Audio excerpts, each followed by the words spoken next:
Gülümseten Marifetler YouTube kanalıma hoş geldiniz. Öncelikle nasılsınız? İyi misiniz? İnşallah hepiniz çok iyisinizdir. Bugünkü örgü anlatımımda bu iki şişle örülen yeni doğan bebek bot patik modelinin nasıl yapıldığını sizlerle paylaşmak istiyorum. İnşallah sizler de beğenirsiniz ve hep birlikte denemiş oluruz. Taban kısmı bakın şu şekilde. Böyle örgü bir fiyonkla süsledim. Bu örgü fiyonkların yapımı kanalımda mevcut. Gülümseten Marifetler örgü fiyonk yapımı diye yazarsanız karşınıza çıkacaktır. Patiğimiz bu şekilde. Patiğim yeni doğandan 1 yaşa kadar olacak ölçülerde. Kullandığım ipler patiklik ip. Yeşil rengimle ördüm. Krem rengimle de fiyonkumu oluşturdum. Bir adet de iğnem var. Makasım var ve 3 milimetre şişlerim var. Şimdi öncelikle ilmek atarak başlıyoruz. Ben ipi boynuma atarak örüyorum. Sizler nasıl örüyorsanız o şekilde başlayabilirsiniz. Şöyle ilmeklerimizi atalım. 35 ilmeğe tamamlayalım. Evet, 35 adet ilmeğimi şişime bu şekilde attım. Daha büyük ayak numaraları için 2 ilmek fazla eksik atabilirsiniz.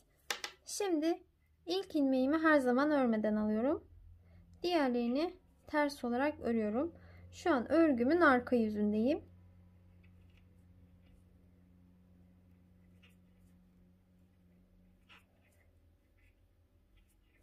Son bir ilmek kalana kadar devam edelim.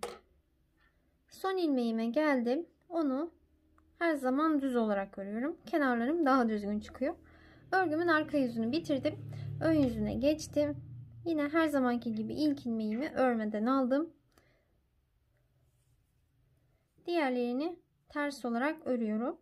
Bu şekilde bu şişimizi 17 tane ilmeğimizi alalım.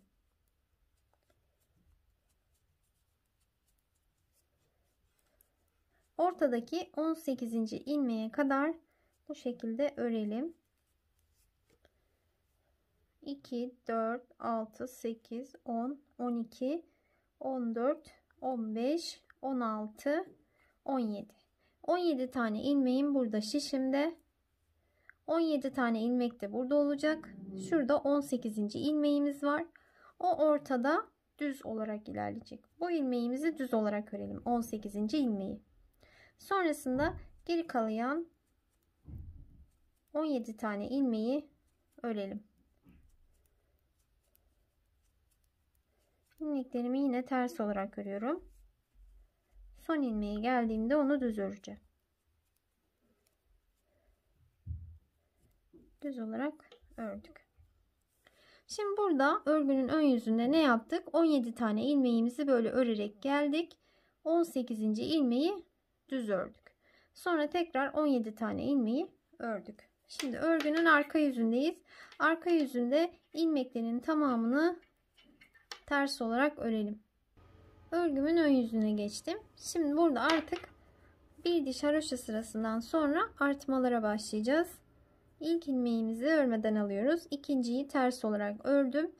2 ilmeğim burada şişimdeyken şöyle bir deliksiz artma yaptım. Sonrasında ilmekleri düz ilmeğime kadar ters olarak örüyorum. Ortada bir tane düz ilmeğimiz vardı. Düz ilmeğe gelene kadar örelim.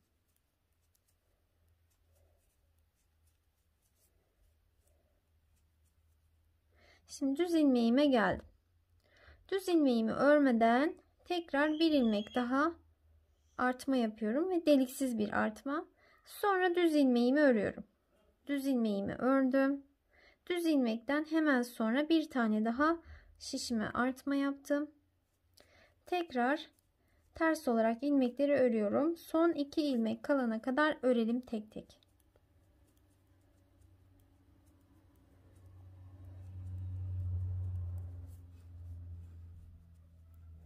İki tane ilmeğim kaldı. Bunları örmeden bir artma daha yaptım.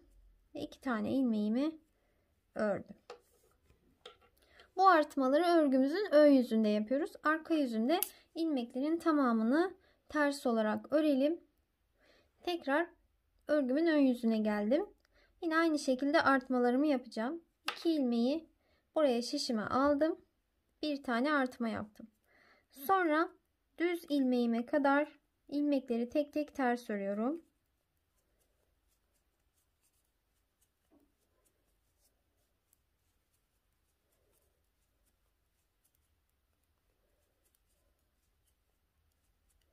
Düz ilmeğime geldim. Bakın burası düz ilmeğimin olduğu yer. Örmeden bir tane ilmek arttırdım. Düz ilmeğimi ördüm. Sonrasında bir tane daha ilmek arttırdım ve tek tek örmeye devam ediyorum. Son 2 ilmek kala tekrar bir artma işlemi yapacağım. Bu artma işlemlerini örgünün ön yüzünde yapıyoruz. Her ön yüzde toplam 4 ilmek arttırmış oluyoruz. Şimdi 2 ilmeğim kaldı. Tekrar bir doladım ve 2 ilmeğimi ördüm. Bakın bu şekilde 3 diş haroşa sırası örmüş olduk. Bu haroşa sıraları şuradan sayalım. 1, 2, 3, 4, 5, 6 tane olana kadar böyle arttırmaya devam edelim. Evet, sıralarımı tamamladım. Toplam ön sıradan saydığımda 1, 2, 3, 4, 5, 6. 6 diş haroşa sırası oldu. Bu bizim patiğimizin taban kısmı. İlk haroşa sırasında artma yapmamıştık. O yüzden diğer 5 sırada artma yapmıştık. Her 5 sırada 4'er ilmek fazlalaştırdık. Yani arttırdık. 5 çarpı 4 20. 20 tane ilmeğimizi fazladan arttırmış olduk. 35 olan ilmek sayısına 20 daha ekleyelim ve toplamda 55 tane ilmeğim şu an burada mevcut. Bundan sonra bu 55 tane ilmeğimizle devam edeceğiz. Şimdi patiğimizin şu model kısmına geçiyoruz. Bakın burada da delikli kısımlar var. Onları yapacağız. Ve öndeki lastik örgümüzü kuracağız. Şu an örgümün ön yüzündeyim. Şimdi 14 tane ilmeğimi böyle örerek şişime alacağım.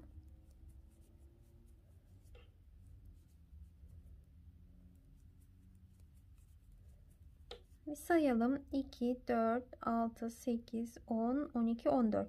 14 tane ilmeğimi örerek şişime aldım. Sonra burada böyle şişime bir doluyorum. Delikli bir artma yapıyorum. Bakın bir doladım. Sonra 2 tane ters ördüm. Arkaya attım ipimi. 2 tane düz ördüm.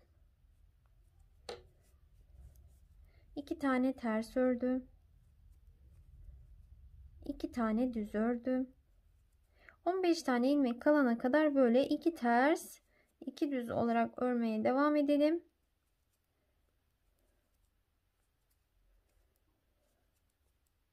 Yani toplamda 26 tane ilmeğimizi 2 ters 2 düz olarak örelim. 2 ters 2 düz, 2 ters 2 düz, 2 ters, bir sayalım ilmek sayımızı. 2, 4, 6, 8, 10, 12, 14, 15. 15 tane ilmeğim kalmış. Artık burada 2 tersten sonra şişime böyle bir delikli artma yapıyorum. İpimi bir doladım.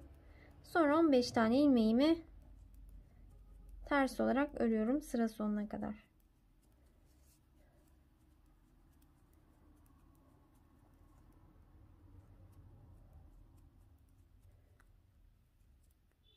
Şimdi örgünün arka yüzüne geçelim. Örgünün arka yüzünde yine 15 tane ilmeğimizi örelim. 15 tane ilmeğimi ördüm. Doladığım ilmeği de yine ters olarak ördüm. Sonrasında bakın şuradaki ortadaki 26 tane ilmeğim var. Bu ilmekleri göründüğü gibi öreceğiz. Örgünün ön yüzünde ve arka yüzünde. Şimdi bakın burada 2 tanesi düz görünüyor. Onları düz örüyorum. 2 tanesi ters. Ters örüyorum. 2 tanesi düz. Düz örüyorum. Yine 26 tane ilmeğimi 2 ters 2 düz olarak örüyorum. Örgünün arka yüzünde.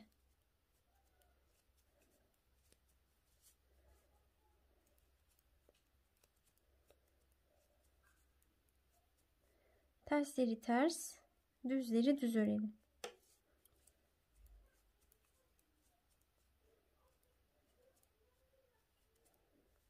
Doladığım ilmeğe geldim. Bunu her zaman ters örüyorum ve geriye kalan ilmeklerimi de ters olarak örüyorum. Kenarlardaki ilmekleri hep ters öreceğiz. Fakat ortadaki 26 tane ilmeği hep lastik örgü öreceğiz. Örgünün ön yüzünde ve arka yüzünde. Şimdi örgümün ön yüzüne geçiyorum. Şöyle. Zaten ortadaki 26 tane lastik örgü modelimiz ortaya çıkmış oldu. Şimdi tekrardan artma yaptığım şu delik kısmına kadar örelim. Şimdi 14 tane ilmeği ördüm. Bir doladığım ilmeğim vardı. Artık onu da ters örüyorum. O da bu tarafa geçmiş oldu. Şimdi ortadaki 26 tane ilmeği örmeden tekrar şişime bir doluyorum ipimi. 2 ters örüyorum. 2 düz örüyorum. 2 ters örüyorum. 2 düz örüyorum. Ortadaki 26 tane ilmeği bu şekilde örelim. Evet, ortadaki 26 tane ilmeği 2 ters 2 düz olarak ördükten sonra bakın doladığım ilmeğe geldim. Burada hemen bir doluyorum. Sonrasında diğer ilmeklerin tamamını ters olarak örüyorum.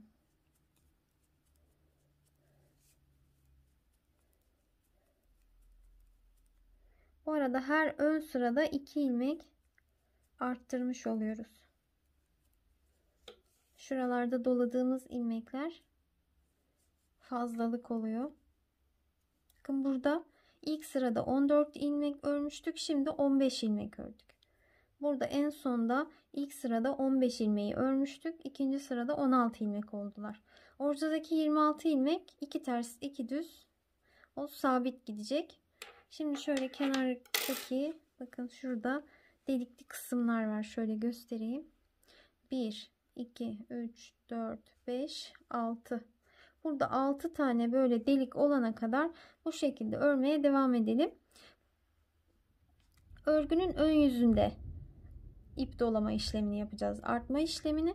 Arka yüzünde hiçbir artma işlemi yok. Kenardaki ilmekleri öreceğiz. Ortadaki 26 tane 2 ters 2 düz ilmeği öreceğiz. Dolama kısımları örgünün ön yüzünde olacak. Şimdi böyle şu delikli kısımlar 6 tane olana kadar devam edelim. Evet, sıralarımı tamamladım ben. Şu kenarda, her iki kenarda da saydığımızda böyle 6 tane delikli kısım oluşturmuş olduk. Her ön sırada 6 ilmek burada, 6 ilmek burada. 12 ilmek daha arttırmış olduk. 55 ilmeğe 12 ilmek daha ekliyoruz. Toplamda 67 tane ilmeğimiz şu an elimizde mevcut. Şimdi 2 tane ters ilmeğe kadar ortadaki ilmekleri ters olarak örelim. Ortadaki 2 ters 2 düz ilmeklerimizin başlangıcına kadar böyle örelim. Artma yaptığımız ilmeğimizi de ördük. Kaç ilmeğimiz var? 2, 4, 6, 8, 10, 12, 14, 16, 18, 20. 20 tane ilmeğim burada.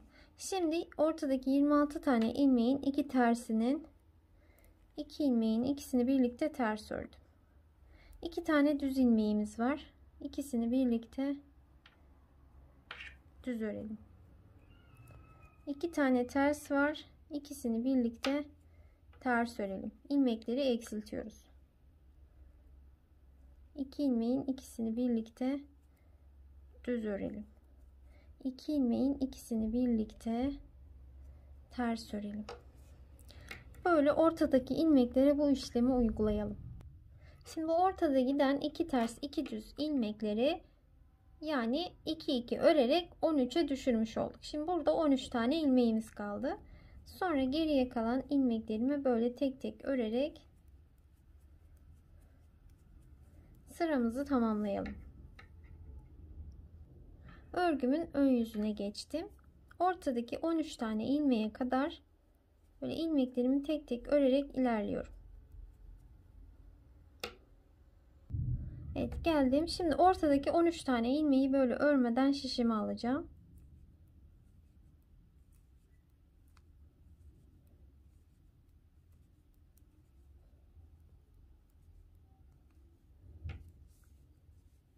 Evet, bakın 2, 4, 6, 8, 10, 12, 13 tane ilmeğimi şişime aldım. Şimdi tığımı elime aldım. Videonun başında tığ söylemeyi unutmuşum. Tığa da ihtiyacımız var bu patiyi örerken. Şimdi tığımı alıyorum. Bu 13 tane ilmeği. Geri tığımı alıyorum.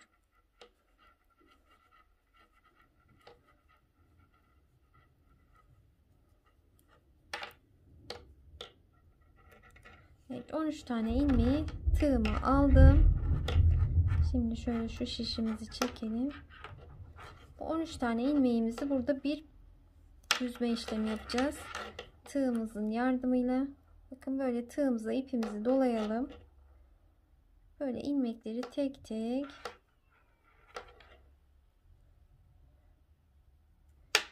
geçirerek bakın büzmüş oldum. Bir kere şöyle sıkıca da örelim. İlmeğimizi örgümüzün ön yüzünü çevirerek geri şişimize geçirebiliriz. Biraz ses çıktı, kusura bakmayın. Şişler masaya çarptıkça şöyle tek ilmeği de şişime geçirdim. 13 tane ilmeği bir kere de tığımızın yardımıyla büzmüş olduk. Şimdi geri kalan ilmekleri tek tek örelim.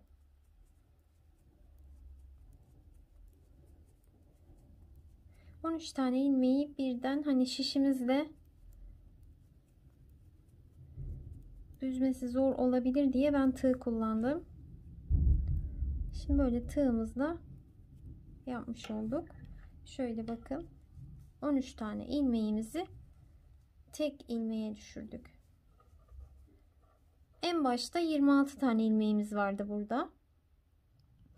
6 tane delikli kısmı oluşturduktan sonra 2 terslerin ikisini birlikte, 2 düzlerin ikisini birlikte örerek bu 26 ilmeği 13 ilmeğe düşürdük. Sonra tığımızda da bu 13 tane ilmeği bir kere de örerek tek ilmeğe düşürmüş olduk. Bu şekilde. Şimdi örgümüzün ön yüzüne geçmiş olduk. Burada 2 ters 2 düz olarak örmeye devam edeceğiz. İlk ilmeği örmeden aldım. 2 tane ilmeğimi ters ördüm. Sonrasında 2 tane düz örüyorum. 2 tane ters örüyorum. 2 tane düz örüyorum. 2 tane ters örüyorum. 2 tane düz örüyorum. 2 ters 2 düz olarak ilerleyelim. Lastik örgü örmeye başladık yine. 2 tersimi yaptım. Şimdi şurada ortada 3 ilmeğin üçünü birlikte şöyle bakın düz olarak öreceğim. 3 ilmeğin üçünü birlikte düz olarak ördüm. Sonra bir tane daha düz ördüm. 2 tane düz olmuş oldu. 2 tane ters örüyorum. 2 tane düz örüyorum. Böyle 2 ters 2 düz olarak sırayı tamamlayalım. Evet, şimdi benim burada sıralarımı tamamladım. 40 tane ilmeğim var şu an elimde. Bunları örgünün arka yüzünde ve ön yüzünde 2 ters 2 düz olarak ilmekleri göründüğü gibi örelim. Bakın şu lastik örgü kısmını oluşturacağız. Şu şekilde. Böyle istediğimiz uzunluğa gelene kadar örelim. Böyle ikiye katlamak istiyorsak uzun örelim. Tek kat kullanacaksak kısa örebilirsiniz. Bu şekilde 26-27 sıra olana kadar örelim. Evet, bu lastik kısmını bakın 2 ters 2 düz boğaz kısmını tamamladım. Şöyle bakın şu kısımlarını sayacağız düz örgünün. Şöyle. Bunlar 27, 28, 26, 25 sıra olabilir. Şimdi öyle ördükten sonra şöyle bakın ikiye katlayarak buna karar verebilirsiniz. patiğimin ters tarafındayım şu an. Ters tarafından örgümü bitireceğim. 2 ilmeğin ikisini birlikte ters olarak örüyorum. İlmeği diğer şişe alıyorum. 2 ilmeğin ikisini birlikte ters örüyorum. İlmeği diğer şişe alıyorum. 2 ilmeğin ikisini birlikte ters örüyorum. İlmeği diğer şişe alıyorum. Bu şekilde aynı işlemi uygulayalım. Son ilmeğime geldim. İpimi biraz uzun keseceğim burada. Çünkü dikmek için kullanacağım. Şöyle ilmeği çekelim. Bu şekilde tamamlamış olduk örgüsünü. Şimdi iğneme ipimi geçireceğim. Evet, bakın patiğimiz görüntüsü bu şekilde olacak. Şu kısmını böyle kıvıracağız. Şu şekilde. Bu yüzden bu lastik örgü kısmını, yani şu boğaz kısmını şuraya kadar patiğimin ön kısmından dikeceğim. Yani düz tarafından dikeceğim. Burayı kıvıracağımız için bu şekilde dikiyorum. Böyle lastik örgü kısmını şuraya kadar dikelim. Evet, burayı patiğimin düz tarafından diktim. Şimdi tersini çeviriyorum. Bu kısımları tersinden dikeceğim.